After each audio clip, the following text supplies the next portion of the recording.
ఏ అవసరం వచ్చినా ఏ సమస్య వచ్చినా నాకేం పట్టదు అన్నట్టు కొంతమంది అలాగే చూస్తూ ఉంటారు. బలపరచుని వాళ్ళు కానీ తోడుగానే ఉంటారు. అలాగే కొంతమంది ఉంటారు. అర్థమైందా? రెండో వ్యక్తులు ఎలాంటి వాళ్ళు అంటే ఏం పర్లేదు నేను నీకు తోడుగా ఉంటాను, ధైర్యంగా ఉండు అని అంటారు. అంతవరకే, ఇంకేం చేయరు వాళ్ళు. మాట చెప్పి తప్పించుకునేవాళ్ళు. మూడో రకం వాళ్ళు ఉంటారు.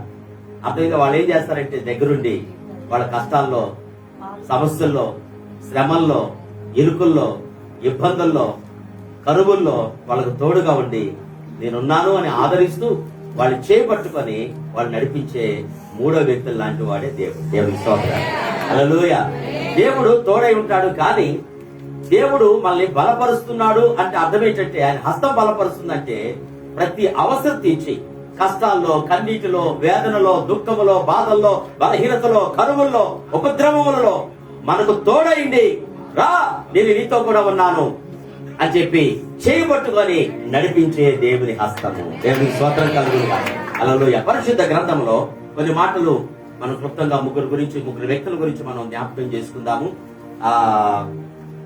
దేవుని యొక్క వాక్యం ఎజ్రా రాసినటువంటి గ్రంథం 7వ అధ్యాయం 28వ వచనము.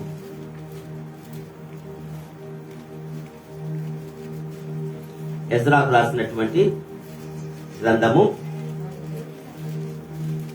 7వ అధ్యాయము 28వ వచనము. చదవనప్పుడు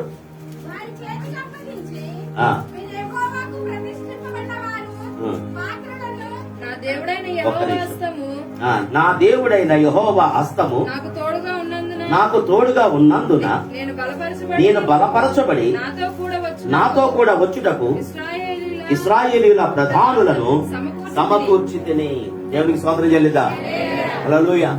ఈ ఎజ్రా గ్రంథం, ఈ నెహెమ్యా గ్రంథం ఇశ్రాయేలు యొక్క పరిస్థితులు, ప్రజల యొక్క వారి నైతిక విలువలు దిగజారిపోయినప్పుడు, యెరూషలేము పట్టణము శత్రువుల చేతికి అప్పగించబడి కూలిపోయినప్పుడు, నాశనమైనప్పుడు, ధ్వంసమైనప్పుడు, వాళ్ళు ఇశ్రాయేలు ప్రజలందరూ కూడా బానిసలుగా పరాయి దేశానికి కొనుక్కోబడినప్పుడు, కుటుంబాలు విచ్ఛిన్నమైనప్పుడు, సమాధాన, సంతోషం, ఐక్యత లేనటువంటి ఆ పరిస్థితుల్లో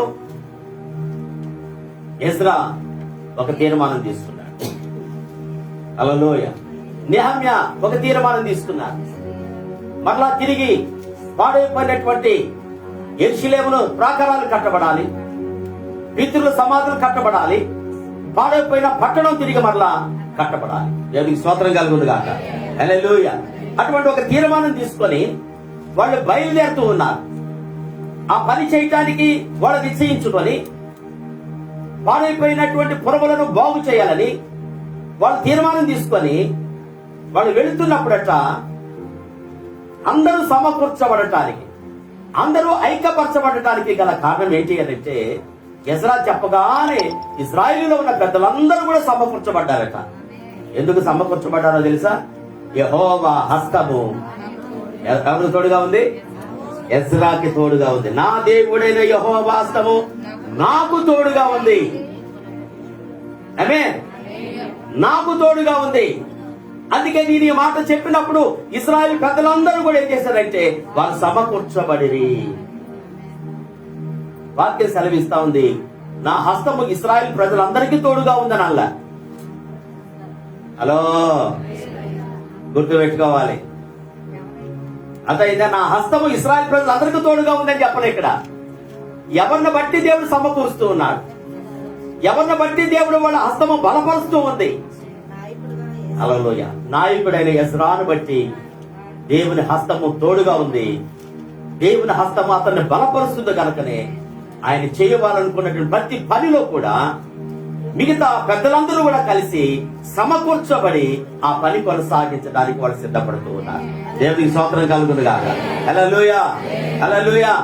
కనుక ఒక పని మనము ప్రారంభించాలి అని అనుకున్నప్పుడు, ఒక పరిచర్య మనం చేయాలి అని అనుకున్నప్పుడు, లేకపోతే ఒక మందిరం కట్టాలి అని అనుకున్నప్పుడు ఎవరిని బట్టి దేవుడు హస్తము బలపరచబడుతుందో తెలుసా?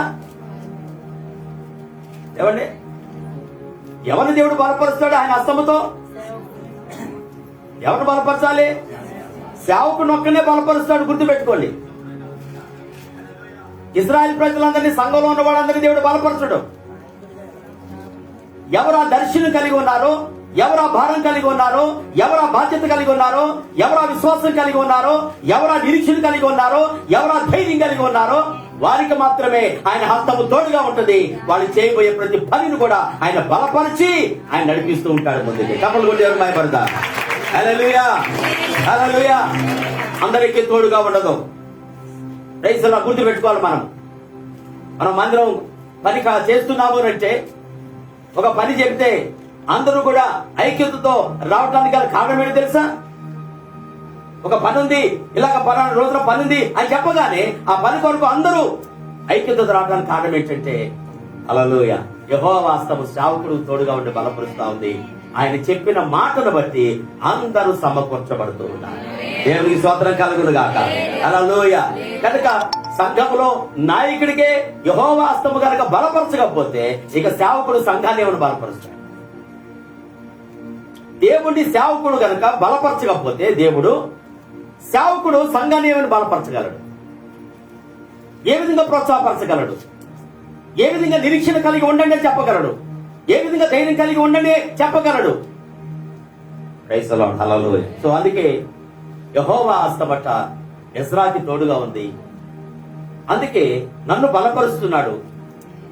నేను చెప్పిన మాటకి ఇశ్రాయేలు పెద్దలందరూ కూడా ఏం చేశారంటే సమకూర్చబడిది అని వాక్యము సెలవిస్తా ఉంది. దేవునికి స్తోత్రం కలుగును గాక. హల్లెలూయా. మరొక వాక్యము 7వ అధ్యాయంలోనే 9వ వచనము.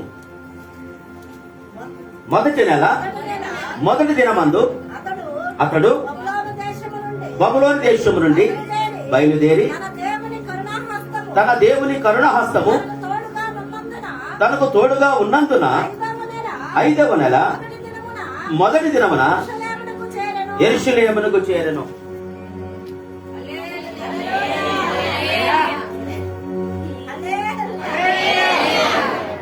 ఏసీలు పెట్టినా మనకేమో చురుకు లేదు, పలుకు లేదు. హల్లెలూయా, స్తోత్రం, ఆమేన్. ఇక్కడ ఏమంటాడంటే ఎజ్రా కరుణా హస్తము అంటే బలపరచబడే హస్తము, కరుణించే హస్తము. దేవునికి స్తోత్రం. వీరు చూడండి, లెక్క ఎంత కరెక్ట్ గా రాయబడిందో బైబిల్లో గుర్తు పెట్టుకోండి. లెక్క చూడండి ఎలా రాయబడి. మొదటి నెల మొదటి దినమందు అతడు బబులోను దేశము నుండి బయలుదేరి తన దేవుని కరుణాహస్తము తనకు తోడుగా ఉన్నందున 5వ నెల మొదటి దినమున యెరూషలేమునకు చేరెను. ఆమేన్.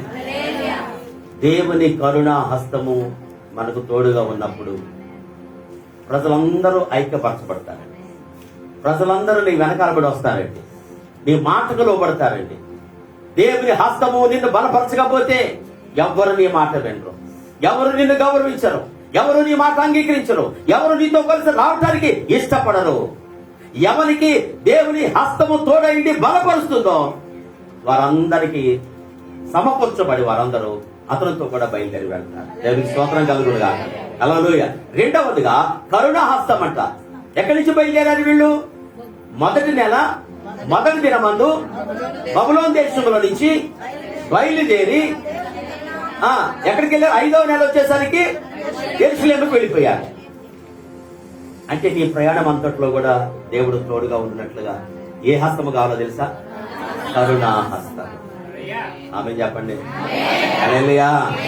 బలపరిచే హస్తము, కరుణించే హస్తం ప్రయాణాల్లో తోడుగా ఉంది. అందుకే సేవకులంగా మేము ఎక్కడికి ప్రయాణం చేసిన దేవుని పరిచయం కొరకు ప్రార్థన చేయండి, ప్రార్థన చేయండి, ప్రార్థన చేయండి. ఎందుకు చెప్తున్నామో తెలుసా? ఎటువంటి అపాయము, ప్రమాదము జరగకుండా వాహనాల మీద వెళ్తున్నప్పుడు ఎంతో దూరం ప్రయాణం చేసి వెళ్తా ఉంటాం. ఎలాంటి బలహీనతలు రాకుండా, వడదెబ్బ ఎండదెబ్బ తగలకుండా ఉండినట్లుగా దేవుడి ఇంకా నూతనమైన ఆరోగ్యంతో, శక్తితో దేవుని హస్తము వారిని బలపరిచి యవనస్తులందరూ కూడా నూతనమైన ఉజ్జీవముతో దేవుడు వారు వెళుతున్న స్థలాల్లో వాడబడాలి అంటే ప్రార్థన చాలా ప్రాముఖ్యం. హల్లెలూయా. కనుక మన పరిచర్యలో, మన ప్రయాణాల్లో మనం ఎక్కడికెక్కడికో వెళుతున్నాం వాహనాలు వేసుకొని, కానీ దేవుని కరుణాహస్తము మనకు తోడుగా ఉన్నందువలన మనము ఈ ధర నుంచి ఆ ధరికి చేరుకుంటున్నాం, ఆ ధర నుంచి ఈ ధర వరకు క్షేమముగా చేరుకుంటూ ఉన్నాం. దేవుడికి స్తోత్రం కలుగును గాక. హల్లెలూయా. కనుక మీ ప్రయాణాల్లో కూడా దేవుడు తోడుగా ఉండాలంటే, మీ కుటుంబ సభ్యులకు మీరు తోడుగా ఉండాలి అంటే దేవుని హస్తము ముందు నీకు తోడుగా ఉండాలి. అసలు నీకే తోడుగా లేకపోతే, నమ్ముకున్న నీకే తోడుగా లేకపోతే నీ ఇంట్లో నమ్మని వాళ్ళకి ఎలా తోడుగా ఉంటుంది? ఏ విధంగా కరుణిస్తాడు దేవుడు? ఏ విధంగా దేవుడు దయా జాలి మీ కుటుంబ సభ్యుల మీద ఉంటుంది? ముందు నీ మీద ఉండాలి. దేవుడికి స్తోత్రం కలుగును గాక. హల్లెలూయా. ఆ కరుణ హస్తము తోడుగా ఉండాలన్నా, బలపరిచే హస్తం తోడుగా ఉండాలన్నా తర్వాత మనం నేర్చుకుంటాము. అర్థమైందా? ఏం చేస్తే దేవుడు తోడుగా ఉంటాడు మనకి. తర్వాత మనకు ఇంకో ఎపిసోడ్ ఉంది, దేవుడికి స్తోత్రం. అప్పుడు మనం నేర్చుకోబోతున్నాం. ముందు ప్రస్తుతానికి దేవుడు మనల్ని బలపరుస్తున్నప్పుడు మన పట్ల ఏమేమి కార్యాలు జరుగుతున్నాయి అనేది మనం క్లుప్తంగా కొన్ని మాటలను మనం జ్ఞాపకం చేసుకుంటున్నాం. దేవుడికి స్తోత్రం కలుగును గాక. హల్లెలూయా. తర్వాత మనం చూస్తే 8వ అధ్యాయము 18వ వచనము. మా దేవుని కరుణా హస్తము మాకు తోడుగా ఉన్నందున వారు ప్రజ్ఞావంతుడైన అతనిని ఒకరిని షెరెబ్యాను అతని కుమారులను సహోదరులను 18 మందిని తోడుకొని వచ్చి, ఆ ప్రజ్ఞావంతుడు మహలి కుమారుల్లో ఒకడు. ఈ మహలి ఇశ్రాయేలులకు పుట్టిన లేవి వంశస్థుడు. దేవుడికి స్తోత్రం కలుగును గాక. హల్లెలూయా. ప్రజ్ఞావంతుడు కావాలి. దేవుని పరిచయం చేయటానికి మందిరాన్ని కట్టాలన్నా, ప్రాకారాలు కూలిపోయిన ప్రాకారాలు కట్టబడాలన్నా, పాడైపోయిన పితరుల సమాధులు కట్టబడాలన్నా, ఒక పట్టణం కట్టబడాలన్నా జ్ఞానం కలిగిన వాడు కావాలి. ఆమె చెప్పరే. హల్లెలూయా. ఏమంటాడు బైబిల్? ప్రజ్ఞావంతుడు.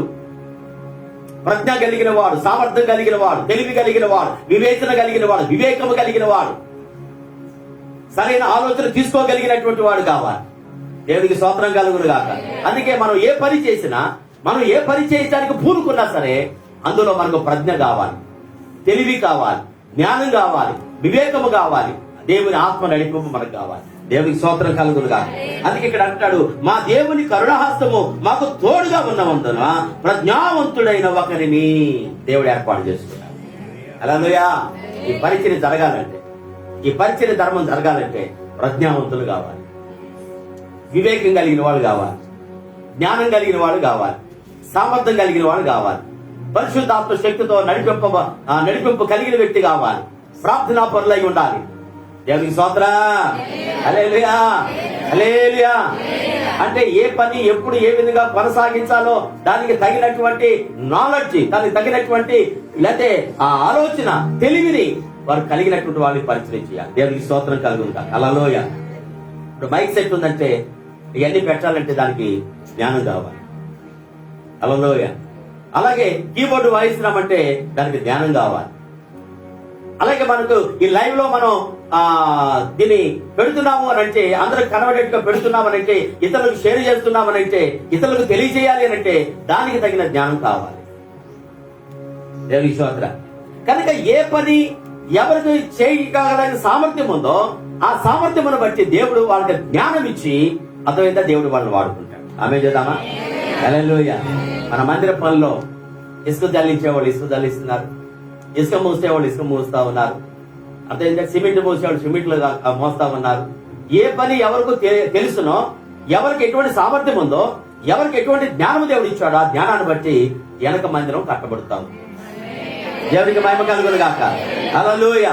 కనుక ఈ విధంగా దేవుని కరుణాహస్తము దైవజనుడికి తోడుగా ఉన్నప్పుడు ప్రజ్ఞ కలిగిన వాళ్ళని, సామర్థ్యం కలిగిన వాళ్ళని దేవుడు లేపుతాడు. ఆమేన్. అందుకే పౌలు తిమోతితో ఏమంటాడు తెలుసా? నమ్మకమైన సామర్థ్యం కలిగిన వారిని నీవు వారికి ఆ బాధ్యతలను అప్పగించుము అని అంటాడు. అదే పరిచయ బాధ్యతలు ఎవరికి అప్పచెప్పాలి? నమ్మకమైన వాడు ఉండాలి. ఎవరికి పడితే వాళ్ళకి అప్పచెప్పేది కాదు ఇది. దేవుని సంఘం పనులు నమ్మకమైన వాడు కావాలి, ఆత్మచేత నింపబడిన వాడే ఉండాలి, ప్రజ్ఞ కలిగిన వాడే ఉండాలి, వివేకము కలిగిన వాడే ఉండాలి, తెలివి కలిగిన వాడే ఉండాలి, సామర్థ్యం కలిగిన వాడే ఉండాలి, అందరినీ ప్రేమించేవాడే ఉండాలి, అందరినీ కనికరించేవాడే ఉండాలి, అందరినీ క్షమించేవాడే ఉండాలి, అందరూ మన్నలను పొందువాడై ఉండాలి. హల్లెలూయా.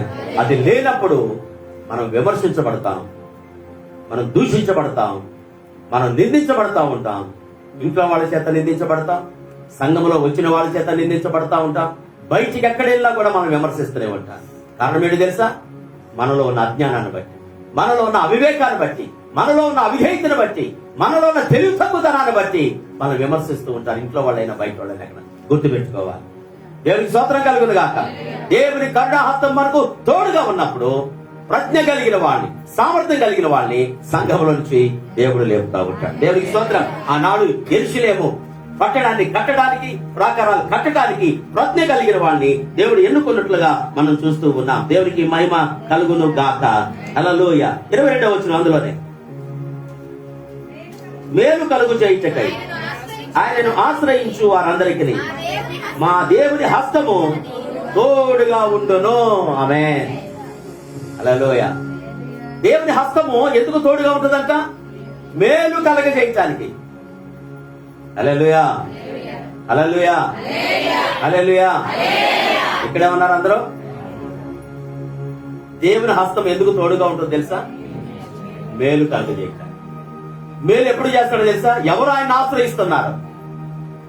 నీవే నాకు దిక్కు, నీవే నా దేవుడవు, నీవే నా ప్రభుడవు, నీవే నా తండ్రివి, నీవు తప్ప నాకు వేరే దిక్కు లేదు, ఆధారం లేదు అని ఎవరైతే ఆశ్రయిస్తున్నారో ఆ కరుణా హస్తం అంట వాళ్ళకి మేలు కలగజేస్తుందట. దేవునికి స్తోత్రం. హల్లెలూయా, హల్లెలూయా. కనుక దేవుని ప్రజలైన మనము ఈ ఉదయకాలం మరొకసారి జ్ఞాపకం, అదంటే బలపరిచే దేవుని హస్తము ఎందుకు బలపరుస్తుంది, ఎవరిని బట్టి బలపరుస్తూ ఉంటాడు దేవుడు అనే విషయాన్ని మనం నేర్చుకుంటున్నాం. దేవునికి స్తోత్రం. మిమ్మల్ని బట్టి దేవుడు మిమ్మల్ని బలపరుస్తున్నప్పుడు మీ కుటుంబం క్షేమంగా ఉంటుంది. మీరు దేవుని ఆశ్రయిస్తున్నప్పుడు మీ కుటుంబానికి మేలు కలుగుతూ ఉంటుంది. దేవునికి స్తోత్రం కలుగును గాక. హల్లెలూయా.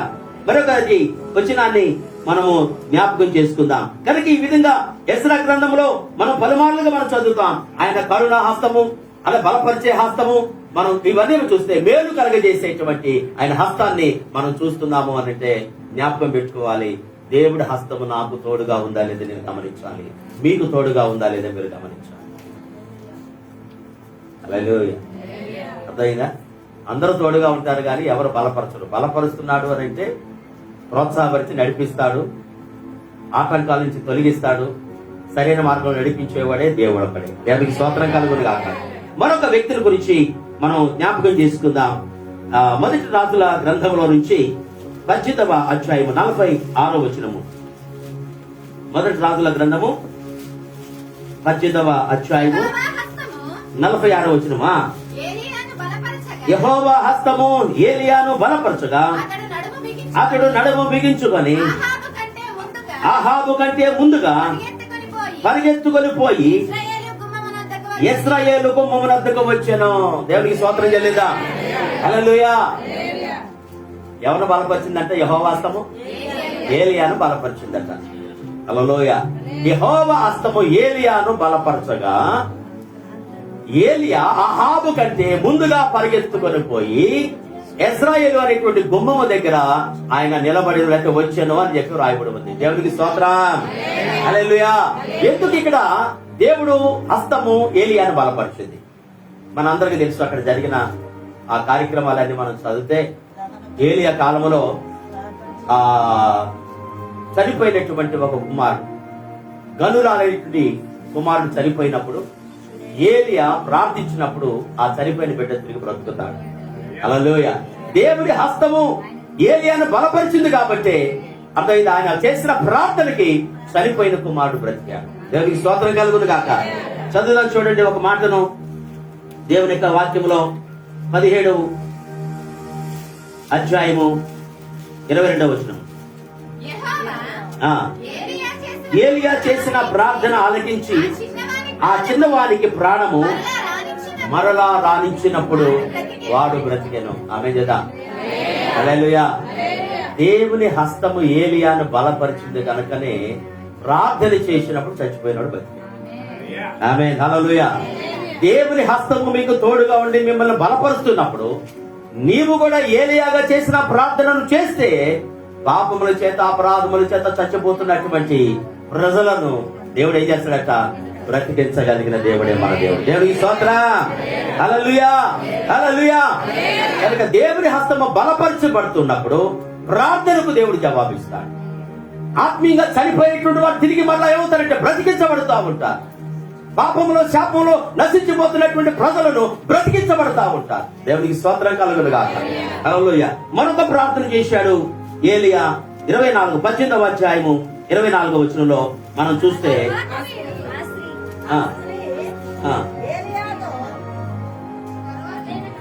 18 మొదటి రాజుల గ్రంథము 18:24. మీ దేవతల పేరును బట్టి ప్రార్థన చేయుడి, నేనైతే యెహోవా నామమును బట్టి నేను ప్రార్థన చేయుదును. దేవుని స్తోత్రం. హల్లెలూయా. ఒక సవాలు విసురుతున్నారు అక్కడ ఉన్న ప్రజలందరికీ కూడా. హల్లెలూయా. మీరు మీ దేవతలను బట్టి ప్రార్థన చేయండి, నేనైతే యెహోవా నామమును బట్టి నేను ప్రార్థన చేస్తా. దేవునికి స్తోత్రం కలుగును గాక. హల్లెలూయా. పడవలో ప్రయాణం చేస్తున్నప్పుడు యోనా కాలంలో మనందరికీ తెలుసు, సముద్రంలో ఆ పడవ వెళుతున్నప్పుడు ఏం జరిగింది? తుఫాను వచ్చింది. సరుకులన్నీ కూడా తీసి పారేస్తా ఉన్నారు తేలికవటానికి, ప్రాణం దక్కించుకోవటానికి. అయినా తగ్గట్లే. తుఫాను పెరిగిపోతుంది, అలలు కొడుతూ ఉన్నాయి, మునిగిపోతుందేమో అని భయపడుతూ ఉన్నారు. ఇంతకీ ఈ కీడు ఎవరిని బట్టి వచ్చింది? ఇంతకీ ఈ కీడు ఎవరిని బట్టి వచ్చింది అని చీట్లు వేస్తే, ఓడ నావికుడు చీట్లు వేస్తే, ఆ ఓడలో అందరూ ప్రయాణం చేస్తున్న వాళ్ళ యొక్క పేర్లు లిస్ట్ అంతా కూడా ఓడ నావికుడి దగ్గర, కెప్టెన్ గారి దగ్గర ఉంటుంది. ఆ పేర్లు పెట్టి చీట్లు వేస్తే ఒకళ్ళు వచ్చి తీశారు. ఒకళ్ళు వచ్చి తీస్తే ఆ కాగితం ఓపెన్ చేసి చూస్తే యోనా అని వచ్చింది. యోనా అని వచ్చింది. ఎవరు యోనా అంటే ఎవరు మాట్లాడతలే. నేను కాదు అంటున్నారు. మరి మనం పడవలోనే ప్రయాణం చేస్తున్నాడు, ఎక్కడున్నాడు యోనా అని చెప్పి ఆ కెప్టెన్ ఎత్తుకుంటూ కింద లోపలికి దూరితే అడుగున ఓడ అడుగు భాగంలో స్టోర్ రూమ్ లో ఏం చేస్తున్నాడంట? గాఢ నిద్రపోతున్నాడట. దేవునికి స్తోత్రం. హల్లెలూయా. ఓ ఈ నిద్రపోతా, నీకేమొచ్చింది లే అని అనగానే ఏం చేశారు?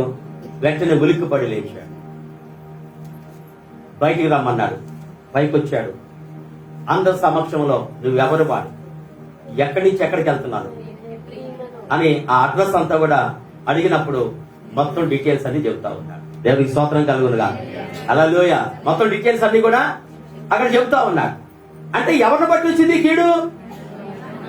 ఎవరిని బట్టి వచ్చింది కీడు? యోనాను బట్టి వచ్చింది. దేవునికి స్తోత్రం. పూర్వకాలంలో ఒక నష్టం జరిగిందంటే ఆ నష్టం ఎవరి దగ్గర జరిగింది, ఎవరి వల్ల జరిగింది, ఆ కీడు ఎవరి దగ్గర జరిగింది అని చీట్లు వేసి ఆ చీట్లు తీసినప్పుడు ఆ పేరు ఎవరైతే వచ్చిందో వాళ్ళని నమ్మేవాడు. దేవునికి స్తోత్రం కలుగును గాక. ఈ రోజున మన కుటుంబాల్లో ఏమైనా కీడు జరుగుతుందా? మీ ఉద్యోగాల్లో ఏమైనా కీడు జరుగుతుందా? మీ వ్యాపారాల్లో ఏమైనా కీడు జరుగుతుందా? మీ పరిపాట్లో ఏమైనా కీడు జరుగుతుందా? మీ పరిచయలో ఏమైనా కీడు జరుగుతుందా? అభ్యంతరాలు, ఆటంకాలు జరుగుతున్నాయా? ఎవరిని బట్టి? ఎవడో ఉంటాడు ఒక్కడు. ఆ ఒక్కడిని బట్టి అవమానాలు, నిందలు, అపకీర్తి కలుగుతూ ఉంటాయి. హల్లెలూయా. అందుకే దేవుని యొక్క వాక్యం ఇక్కడ సెలవిస్తా ఉంది.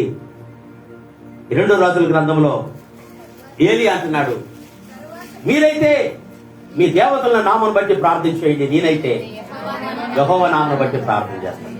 ఆ కెప్టెన్ గారు కూడా, వాడ నావికుడు కూడా ఏం చేశారు సార్? తర్వాత ఇచ్చిన సాక్ష్యం ఏంటంటే, యోనాని పైకి పిలిచింది, అయ్యా మా దేవతలందరి పేరును బట్టి మేము ప్రార్థన చేశాము గాని ఎవరు మాకు సహాయము చేయలేదు. మేము ఎంతమంది దేవతల్ని దేవుళ్ళు పూజిస్తున్నామో వాళ్ళందరిని బట్టి మేము ప్రార్థన చేశాం, కానీ మాకు సహాయం రాలేదు. కనుక ఇప్పుడు నీ దేవుడైన యెహోవా నామం బట్టి ప్రార్థన చేయి, ఈ కీడులో నుంచి మమ్మల్ని తప్పించు అని యోనాను వేడుకున్నారు. దేవునికి స్తోత్రం. హల్లెలూయా. అప్పుడు యోనా వెంటనే ఆలస్యం చేయకుండా అన్నాడు, నన్ను బట్టే ఇదంతా వచ్చింది, నన్ను ఎత్తి సముద్రంలో పడేయండి. తనకు తానుగా తీర్పు తీర్చుకున్న వాడు ధన్యుడు, తనకు తానుగా శిక్ష విధించుకున్న వాడు ధన్యుడు అని దేవుని మాటలు తెలియజేస్తా ఉన్నాయి. హల్లెలూయా. ఏమండి, ఎవడైనా ఏదైనా తప్పు చేస్తే ఒప్పుకోవడానికి కూడా ధైర్యం కలిగి ఉండాలి. ఎస్, నేనే చేశాను, నా బట్టే నన్ను బట్టి నా కుటుంబం ఇలా తయారైంది. దేవుడు మెచ్చుకుంటాడు, దేవుడు కనికరిస్తాడు. అంతేగాని అతిక్రమములు దాచిపెట్టుకునేవాడు. కొంతమంది ఉంటారండి, ఎన్ని తప్పులు చేసినా, ఎన్ని నేరాలు చేసినా, ఎన్ని ఘోరాలు చేసినా నేను అనలేదు, నాకు తెలియదు. ఒకే ఒక డైలాగ్, నాకు తెలీదు, నేను అనలేదు. పొరపాటును కూడా ఒప్పుకోవటం అనేది వాళ్ళకి తెలియదు వాళ్ళ జీవితంలో. అంటే వాళ్ళ ఉద్దేశం ఏంటి, వాళ్ళ లైఫ్ లో, వాళ్ళ బ్రతుకు కాలంలో అసలు తప్పలేదే వాళ్ళు చెయ్యరు అని అర్థం అనుకుంటున్నారు వాళ్ళు. ఒకే డైలాగ్, నాకు తెలీదు, నేను చేయలేదు, నాకు తెలియదు. దేవుడు కనికరం పొందాలి అంటే హల్లెలూయా, నువ్వు తప్పు చేశావు, అది కరెక్ట్ కాదు అని ఎవరిని అన్నప్పుడు నన్ను క్షమించమయ్యా అని అడుక్కోవాలి. అప్పుడే దేవుని కరుణాహస్తం మనకు తోడుగా ఉంటుంది. అప్పుడే రాబోయే కీడుల నుంచి దేవుడు తప్పిస్తాడు. దేవుడు రాబోయే ఉగ్రత నుంచి దేవుడు తప్పిస్తాడు. రాబోయేటువంటి శోభల నుంచి దేవుడు తప్పిస్తాడు. ఆయన కరుణాహస్తము కాపాడుతూ ఉంటుంది. దేవునికి మహిమ కలుగునుగా. హల్లెలూయా. కనుక ఇక్కడ ఏలియా రోషము కలిగిన వాడై, విశ్వాసము కలిగిన వాడై, వాళ్ళందరూ ఉదయం నుంచి సాయంత్రం దాకా వాళ్ళ దేవతల నామను బట్టి ప్రార్థన చేశారు, కానీ ఏ కార్యము జరగల, ఏం అద్భుతం జరగల. హల్లెలూయా.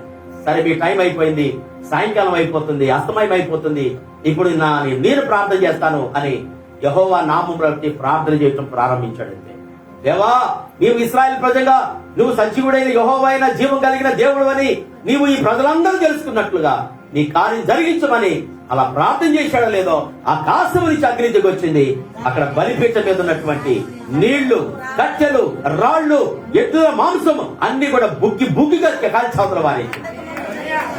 హల్లెలూయా, హల్లెలూయా. దేవుని హస్తము తోడుగా ఉంటే అద్భుతాలు జరుగుతాయి.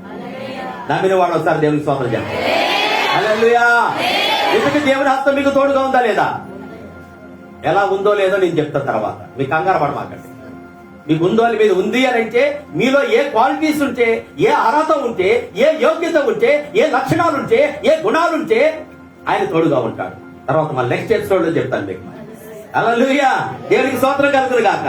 కనుక ఇక్కడ ఏలియా చేసినటువంటి ప్రార్థన బట్టి అతనిగా ఒకసారి చనిపోయిన కుమారుని బ్రతికించాడు, రెండోసారి అగ్ని దిగి వచ్చింది, మనసాన్ని కాల్చేసిన అద్భుతం జరిగింది. కనుక ఇశ్రాయేలు దేవుడే నిజమైన దేవుడని ప్రజలందరూ కూడా కేకలు వేసి దేవుని స్తుతించి ఆరాధించారు. ఏలియా చేసిన మూడో ప్రార్థన ఏంటి తెలుసా? ఏలియా చేసిన మూడో ప్రార్థన ఏంటి తెలుసా? వర్షం కొరకు ప్రార్థన. ఏలియా మనలాంటి స్వభావం కలిగిన వాడే. అతను ఆయన ప్రార్థించగా 3.5 సంవత్సరాలు వర్షము కురవకుండా ఆగిపోయినాం. ఆయన ప్రార్థించగా మరలా తిరిగి వర్షము కురిపించబడింది అని వాక్యము సెలవిస్తా ఉంది. దేవునికి స్తోత్రం కలుగునుగా. హల్లెలూయా, హల్లెలూయా. దేవుని ప్రజలైన మనం, ఆయన హస్తం మనకు తోడుగా ఉంటే, ఆయన కరుణ హస్తం మనకు తోడుగా ఉంటే, ఆయన బలపరిచే హస్తం మనకు తోడుగా ఉంటే మన ప్రార్థనలకు దేవుడు జవాబిస్తాడు. దేవునికి స్తోత్రం. నువ్వు చేసే ప్రార్థనకి అద్భుతాలు దేవుడు చేస్తాడు. నువ్వు చేసే ప్రార్థనకి నీ ఇంట్లో పాపముల చేత, అపరాధముల చేత చనిపోయినటువంటి వారిని తిరిగి దేవుడు బ్రతికిస్తాడు. దేవునికి మహిమ కలుగునుగా. హల్లెలూయా, హల్లెలూయా. కనుక దేవుని హస్తము మనకు తోడుగా ఉన్నప్పుడు మనం చేసే ప్రార్థన ఎప్పుడు కూడా వ్యర్థము కాదు. క్రీస్తు యేసునందు మీ ప్రయాసము ఎన్నటికీ వ్యర్థము కాదని ఎరిగి స్థిరులుగా ఉండాలి, కదలని వారుగా ఉండాలి, ప్రభు కార్యాభివృద్ధి నందు ఎప్పటికీ ఆసక్తి కలిగి ఉండాలి. దేవునికి స్తోత్రం కలుగును. మూడో వ్యక్తిని జ్ఞాపకం చేసుకుందాం. ఆ వ్యక్తిని కూడా దేవుడు హస్తం బలపరిచిందట. ఎందుకు బలపరిచింది, ఏం జరిగింది ఇంతకి అని మనం గుర్తు పెట్టుకుందాం. ఫిలిప్పీయులకు రాసిన పత్రిక 4వ అధ్యాయము 13వ వచనాన్ని మనం జ్ఞాపకం చేసుకుందాం. పౌలు గారిని గురించి అక్కడ రాయబడి ఉంది. నన్ను బలపరచువాని యందే నేను సమస్తమును చేయగలను. హల్లెలూయా. 2 చేతులెత్తి. 4:13లో ఏమని రాయబడిందంటే పౌలు గారి గురించి ఒక మాట రాయబడి ఉంది. పౌలు అంటున్నాడు, నన్ను బలపరచువాని యందే నేను సమస్తమును చేయగలను. ఆయన హస్తము నన్ను బలపరచకపోతే, ఆయన కరుణ హస్తము నాకు తోడుగా లేకపోతే ఏమీ చేయలేదు. హల్లెలూయా. ఇంతకీ దేవుడు హస్తము పౌలును బలపరిచినప్పుడు ఎందుకు బలపరిచాడు చెప్పు. పైన వచనాలు మనం చదువుకుంటే అందులో కొన్ని విషయాలు 11వ వచనం నుంచి చదువుకుందాం. నాకు కొదువు కలిగినందున నేను ఇలాగ చెప్పటలేదు, నేను ఏ స్థితిలో ఉన్నాను ఆ స్థితిలో సంతృప్తి కలిగి ఉండ నేర్చుకొని ఉన్నాను. చదవండి. దేని స్థితిలో ఉండ నెరుగుదును, సంపన్న స్థితిలో ఉండ నెరుగుదును, ప్రతి విషయంలోను ప్రతి కార్యములోను కడుపు నిండి ఉండుటను, ఆకలి కొని ఉండుటకును, సమృద్ధి కలిగి ఉండుటకును, లేమి కలిగి ఉండుటకును నేర్చుకొని ఉన్నాను. హల్లెలూయా. ఎందుకు దేవుని హస్తము పౌలు గారిని బలపరచడానికి గల కారణం ఏంటి తెలుసా? నన్ను బలపరచు అనేది నేను సమస్తమును చేయగలను అనే సాక్ష్యాన్ని ఎందుకు చెప్పగలుగుతున్నాడు తెలుసా? హల్లెలూయా. పౌలు తన జీవితంలో పడిన కష్టాల్లో ఆకలి కొని ఉన్నాడు. దేవుని హస్తం అతన్ని బలపరచు. కడుపుని ఉన్నప్పుడు తృప్తి కలిగి ఉన్నాడు. దేవుని హస్తం బలపరచబడింది. ఆపదలో ఉన్నప్పుడు, అపాయంలో ఉన్నప్పుడు పౌలు గారు ఒక పెద్ద లిస్ట్ చెప్తాడు కొరింథీ పత్రికలో. అదైనా దొంగల వలనైనను, ఆపదల్లో, ఉపద్రవములోను, అదే సముద్రంలో ప్రయాణంలో ఆపదలు, జాగారాలు, ఆకలి దప్పికలు, బెత్తములతో కొట్టబడటం, రాళ్లతో కొట్టబడితే, సముద్ర ప్రయాణంలో ఎన్నో ఆపదలు ఎదుర్కొన్నా, వీటన్నిటిలోంచి మేము తప్పించబడుతున్నామనంటే దేవుని యొక్క హస్తము నన్ను బలపరుస్తా ఉంది. హల్లెలూయా. దేవుని హస్తము పౌలు గారిని తోడుగా ఉండి బలపరుస్తుంది కనుకనే ఆ పౌలు గారితో వాడలో ప్రయాణం చేసేవాడు ఒక్కడంటే ఒక్కడు కూడా సరిపోలా. ఒక్కడంటే ఒక్కడు కూడా సరిపోలా. కారణం ఏంటో తెలుసా? దేవుని కరుణా హస్తము, బలపరిచే హస్తము పౌలుకు తోడుగా ఉన్నందువలన ఆ వాడలో ఉన్న వాళ్ళందరూ బ్రతికారు అని వాక్యం సెలవిస్తారు. ఆమేన్. హల్లెలూయా. ఈ రోజున నీ ఇంటిలో అందరూ బ్రతికి ఉన్నారంటే గుర్తుపెట్టుకో, దేవుని హస్తం నీకు తోడుగా ఉంది. నీ ఇంట్లో వాళ్ళకు తోడుగా లేదు, గుర్తుపెట్టుకోవాలి. నీ ఇంట్లో వాళ్ళందరికీ తోడుగా ఉండదు. అది ఎవరికో ఒకరికి విశ్వాసం కలిగిన ఒక వ్యక్తికి తోడుగా ఉంటుంది. ఆ తోడుగా ఉండడం బట్టి ఆ ఓడలో ప్రయాణం చేసేవాళ్ళు చనిపోకుండా అంతని దేవుడు ఎలా సజీవులుగా కాపాడాడో నీ ఇంట్లో వాళ్ళని కూడా దేవుడు సజీవులుగా కాపాడాలంటే నీ పట్ల దేవుని హస్తము తోడుగా ఉంది. దేవునికి స్తోత్రం కలుగును గాక. హల్లెలూయా. అందుకే ఇక్కడ అంటున్నాడు, నాకు పొదువు కలిగినందున నేను ఇలాగ చెప్పట్లేదు, కానీ ఏ స్థితిలో ఉన్నా ఆ స్థితిలో నేను సంతృప్తి కలిగి ఉన్నాను చెప్తూ ఉన్నాడు ఆయన. ఏ స్థితి, ఎలాంటి స్థితిలోనంటే అర్థమైందా? దేని స్థితిలో ఉండని ఎరుగుతున్నాం. ఏ స్థితిలో ఉన్నాడాక? హల్లెలూయా. దేని స్థితి అంటే అన్ని పోగొట్టుకున్న స్థితి, అన్ని పోగొట్టుకున్న స్థితి, ఏమి లేనటువంటి స్థితిలో ఉన్నా కానీ దేవుని హస్తం నాకు తోడుగా ఉంది కాబట్టి, దేవుడు నన్ను బలపరిచాడు కాబట్టి పౌలు ఒక మాట చెప్తూ, ఈ సింహముల యొక్క నోటకి పడకుండా దేవుడు నన్ను తప్పించాడు అని. హల్లెలూయా. దానియేలు కాదు సాక్షి చెప్పింది, పౌలు గారు కూడా సాక్షి చెప్పాడు. సింహాలంటే ఎవరో? ప్రభుత్వ అధికారులు, నాయకులు, పాలకులు, వాళ్లే సింహాలు లాంటి వాడు. సింహం అంట ఎవరిని మిరుగుదురా అని గర్జించు సింహంలో తిరుగుతున్నాడట సైతాన్ గాడు. సింహం లోటం నుంచి దేవుడు నన్ను తప్పించాడు అని సాక్ష్యం ఇస్తాడు సందర్భంలో. దేవునికి మహిమ కలుగును. కనుక దేవుని యొక్క వాక్యం మనం గమనిస్తూ ఉంది. నేను దేన స్థితిలో ఉన్నప్పుడు ఆయన హస్తం నన్ను బలపరిచింది. నేను సంపన్న స్థితిలో ఉన్నప్పుడు ఆయన నేనేం చెబుతుందంటే నేను ఎరుగుదును. సంపన్న స్థితిలో ఉండేటట్టు కూడా నేను ఎరిగా. అంటే దేవుని హస్తము నేను సంపన్న స్థితిలో ఉన్నప్పుడు కూడా తోడుగా ఉంది, దేని స్థితిలో ఉన్నప్పుడు కూడా తోడుగా ఉన్నది. అర్థమైందా? ప్రతి విషయంలోనూ, అన్ని కార్యములలోనూ కలిపి నిండి ఉన్నప్పుడు, ఆకలి కొని ఉన్నప్పుడును హల్లెలూయా ఆయన హస్తం నాకు తోడుగా ఉంది. దేవునికి మహిమ కలుగును. హల్లెలూయా, హల్లెలూయా. అందుకే అంటాడు, ఆనందించువాడు ప్రభునందే ఆనందించు. హల్లెలూయా. ఒక్కొక్కసారి మీరు మందిరానికి వచ్చేసరికి కుర్చీలు లేకపోవచ్చు. హల్లెలూయా. మీరు మందిరానికి వచ్చేసరికి ఒకసారి లోపల ఖాళీ లేకపోవచ్చు. అర్థమైందా? బయట కూర్చోవలసిన పరిస్థితి వస్తుంది. అప్పుడు అర్థమవుతుంది. మీ విశ్వాసం వ్యక్తం చేయాలి. నేను ఎక్కడున్నప్పుడు కూడా నా దేవుడు నేను కనపరుస్తాను. హల్లెలూయా. ఒకవేళ నాకు ఖాళీ ఉందని, సీట్ ఖాళీ ఉంది అనుకోండి, నేను లోపల కూర్చుంటాను. పాపం బయట ఉన్న వాళ్ళకి ఏసీ లేదు. ఇప్పుడు లోపల ఉన్న వాళ్ళే ఏసీలో ఆనందిస్తున్నారు, అనుభవిస్తున్నారు మీరు. హల్లెలూయా. అయినా సరే దేవుడు హస్తం నాకు తోడుగా ఉంది. బయట కూర్చున్నా, గేటు దగ్గర ఉన్నా, మెట్ల మీద కూర్చున్నా, అదే నా సందులో కూర్చున్నా, ఆ అవతల పక్కన కూర్చున్నా, ఎక్కడ కూర్చున్నా దేవుని హస్తం నాకు తోడుగా ఉంటది అనే విశ్వాసం, ధైర్యం మనకు కలిగి ఉంటాం. దేవునికి స్తోత్రం కలుగును గాక. అది నేర్చుకోవాలి, మనం నేర్చుకోవాలి. దేవుని సన్నిధిలో మనం నేర్చుకునే వాళ్ళం ఉండాలి. నేను నేర్చుకుంటున్నాను, మీరు కూడా నేర్చుకోవాలి. ఎప్పటి వరకు? ఎన్ని సంవత్సరాలు కోర్సు? ఎన్ని సంవత్సరాల కోర్సు నేర్చుకోవడానికి? హల్లెలూయా. ప్రభు రాకుండా ఎత్తబడే వరకు కూడా, ఆయన సన్నిధికి చేర్చబడే వరకు కూడా మనం నేర్చుకోవాల్సిందే. దేవునికి స్తోత్రం. హల్లెలూయా. కనుక దేవుని ప్రజలమైనటువంటి మనము గుర్తుపెట్టుకోవాలి, దేవుని హస్తము నీకు తోడుగా ఉందా లేదా నువ్వు జ్ఞాపకం పెట్టుకోవాలి. దేవుని హస్తము తోడుగా ఉంటే కరువైనా, ఖడ్గమైన, ఉపద్రవమైన, అదైనా శ్రమలైనా అన్నిటిలో కూడా ఆయన తోడుగా ఉంటాడు. కనుక నేను ఏమైనా చేయగలని ధైర్యం నుంచి ఉండగలుగుతాం. దేవునికి స్తోత్రం. ఆ వచనంలో మనం చదివితే 14వ వచనము, అయినను నా శ్రమలలో మీరు పాలు పుచ్చుకునేది మంచి పని. దేవునికి స్తోత్రం. అదైనా నేను ఎక్కడికి వెళ్ళినా నాకు కలుగుతుంది ఏంటంటే శ్రమలే. ఎక్కడికి వెళ్ళినా శ్రమలే. కానీ ఆ శ్రమల్లో కూడా సంగమా మీరేం చేస్తున్నారంటే నాతో కూడా కలిసి పాలు పొందుతున్నారు. శ్రమల్లో మీరు కలిసి పాలు పొందుతున్నారు. మీరు కూడా శ్రమ పడుతున్నారు నాతో పాటు. ఎవరి కోసం అంటే క్రీస్తు యేసు నిమిత్తము.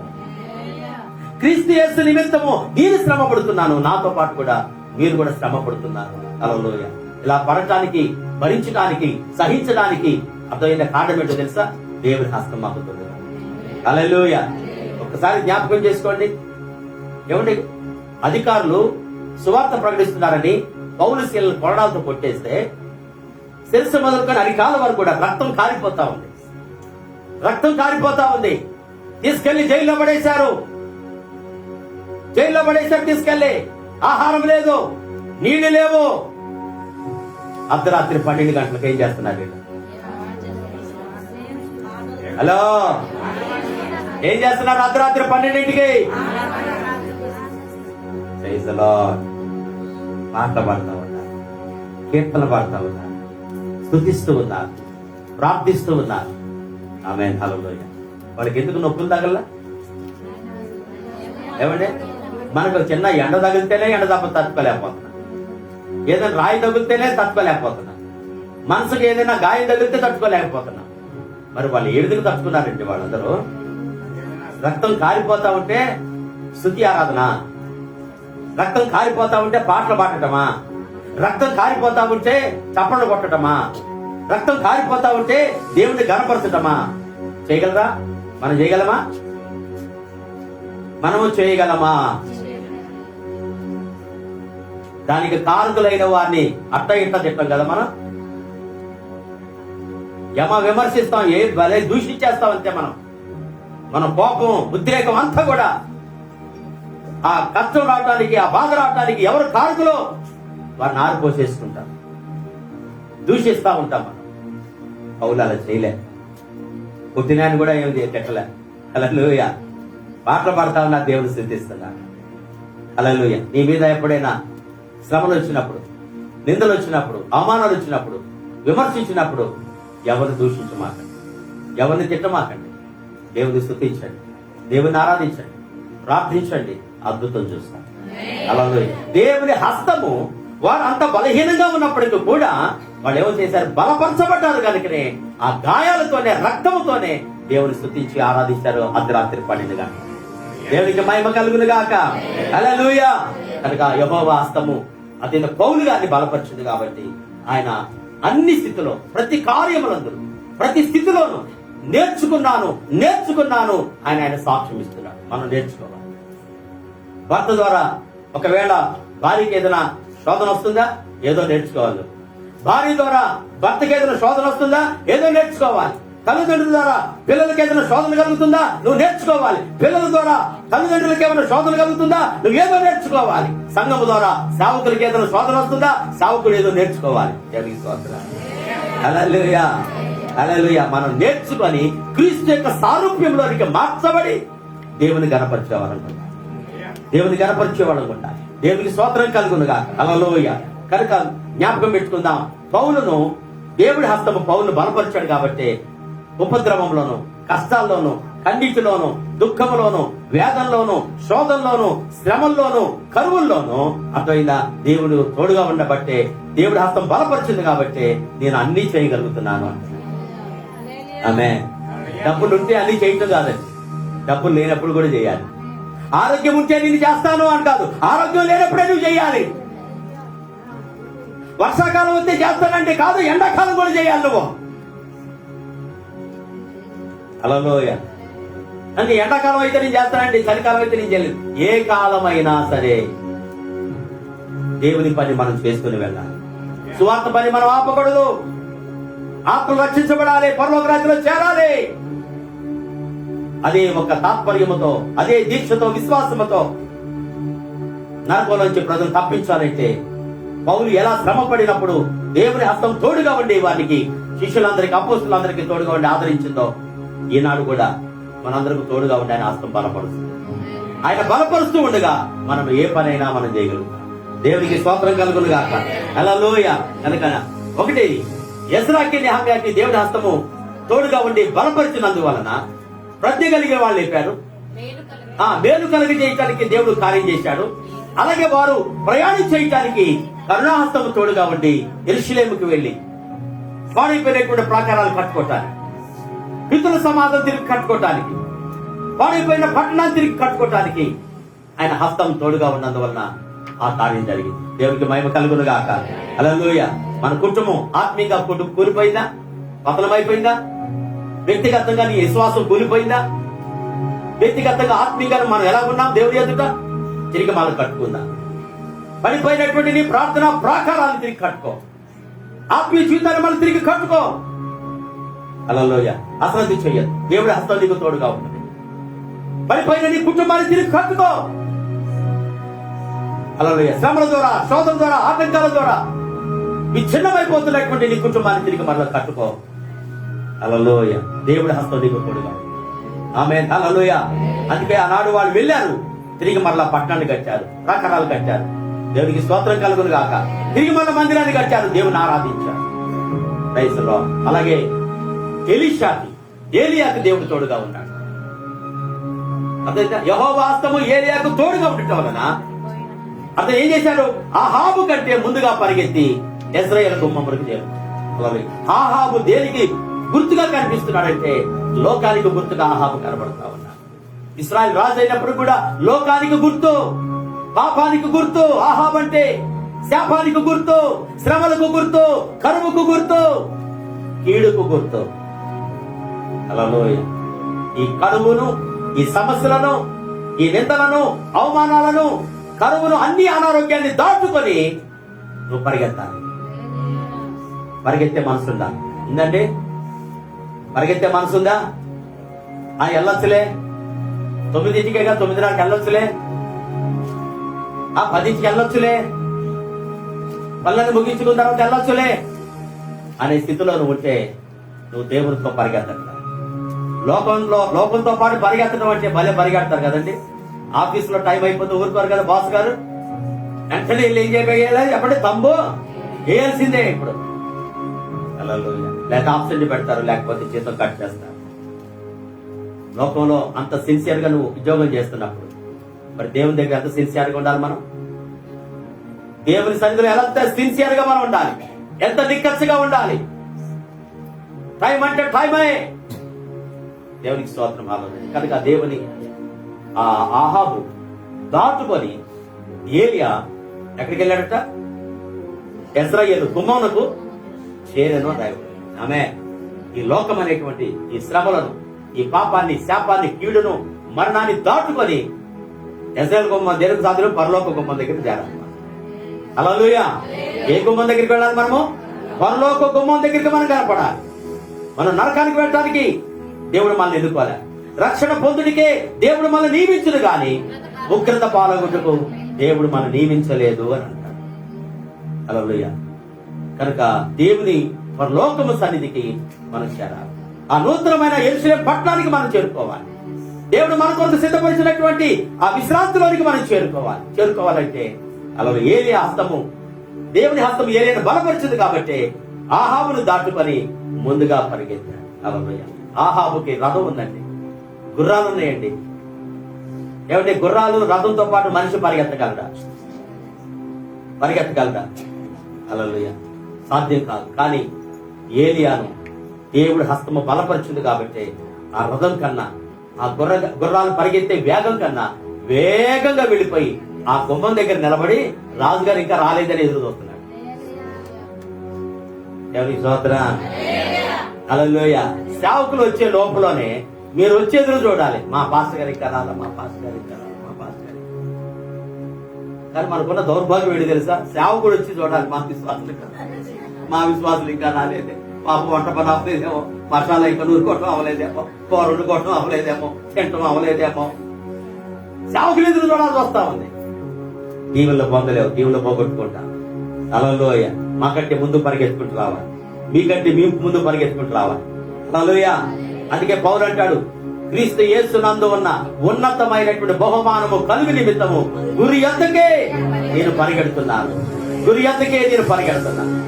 క్రీస్తు యేసునందు ఉన్నటువంటి ఉన్నతమైన ఒక బహుమానాన్ని దేవుడు ఏర్పాటు చేశాడు. ఏంటో తెలుసా? బహుమానము పరలోక రాజ్యం, నిత్యత్వము, నిత్య జీవం దేవుడు మన కొరకు ఏర్పాటు చేశాడు. అందుకే మనం పరిగెత్తాలి. దేవునికి స్తోత్రం. ఊళ్ళో వాళ్ళు చూసే వాళ్ళకి అర్థమైందా? ఏంటో పరిగెడుతున్నారు. తెల్లారు లెగిస్తే 9 గంటల ఆరాధనంట, 11 గంటల ఆరాధనంట, సాయంత్రం కుటుంబ ఆరాధనంట, ఉపవాస ప్రార్థన అంట, స్త్రీల కూడిక అంట, పురుషుల కూడిక అంట, సండే స్కూల్ అంట, ఏమంటే ఉపవాస ప్రార్థనలు అంట. వాళ్ళకి ఏం తెలియదు, ఏ పరుగుడికి వాళ్ళకి అర్థం కాదు. కానీ దేనికి పరిగెడుతున్నాం మనం? దేనికి పరిగెడుతున్నాం? ఆ గుమ్మలో చేరాలి. ఉన్నతమైన బహుమానములకు కలుగు ప్రతిఫలము దేవుని దగ్గర ఉంది కాబట్టి దాన్ని పొందడానికి మనం పరిగెడుతున్నాం. దేవునికి స్తోత్రం కలుగును గాక. లోకస్తులు దేనికి పరిగెడతారు చెప్పండి? వాళ్ళకి అవసరమైన వాటి కోసం వాళ్ళు పరిగెడతారు. దేవునికి స్తోత్రం. కనుక ఈ ఉదయకాలం ప్రభుత్వంలో మనం జ్ఞాపకం చేసుకుందాం. యెహోవా హస్తము బలపరిచే హస్తం. అలా ఏలియాను బలపరిచాడు. ఆహాబును ఓడించి ఆహాబును దాటుకొని పాపము, శాపము, కీడు, కరువు అనేటువంటి స్థితిని దాటుకొని ఆయన గుమ్మం దగ్గర చేరుకున్నాడు. హల్లెలూయా, హల్లెలూయా. రెండవదిగా పౌలును యెహోవా హస్తం బలపరిచిందంటే నేను శోధనలో, శ్రమల్లో, కరువుల్లో, ఉపద్రవములో, ఆకలితో ఉన్నప్పుడు, గాయాలతో ఉన్నప్పుడు దేవుడు నన్ను బలపరిచాడు. హల్లెలూయా. దేవుడు నిన్ను బలపరిచే హస్తము మనందరికీ తోడుగా. మూడో వ్యక్తి నెహమ్యా, ఎజ్రా. తన జీవితంలో దేవుడు కరుణాహస్తముతో బలపరిచాడు. ఆమేన్, హల్లెలూయా. బలపరిచాడు. అందుకే వాడు తిరిగి మళ్ళా బబులోను దేశం నుంచి మొదటి దినమున బయలుదేరి 5వ నెలకు అక్కడ చేరుకొని వారు తిరిగి అక్కడ కట్టారు. దేవుడి హస్తం తోడుగా ఉంది కాబట్టి ప్రజలందరూ కూడా ఐక్యపరచబడ్డారు. దేవుడి హస్తం తోడుగా ఉంది కాబట్టి తిరిగి కట్టుకోగలిగారు. దేవుడి హస్తం తోడుగా ఉండబట్టి ప్రజ్ఞ కలిగిన వాళ్ళని దేవుడు లేపాడు. తెలివి కలిగిన వాళ్ళు, సామర్థ్యం కలిగిన వాళ్ళని దేవుడు నిలబెట్టినట్లుగా మనం చూస్తాం. దేవుడికి స్తోత్రం. అటువంటి కృపతో పరిశుద్ధాత్మ దేవుడు వాళ్ళందరినీ దీవించి ఆస్వాదించి బలపరిచి ఆయన కరుణ హస్తముతో, బలపరిచే హస్తముతో మనం దీవించి నడిపించుకున్నాం గాక. ఆమేన్, ఆమేన్.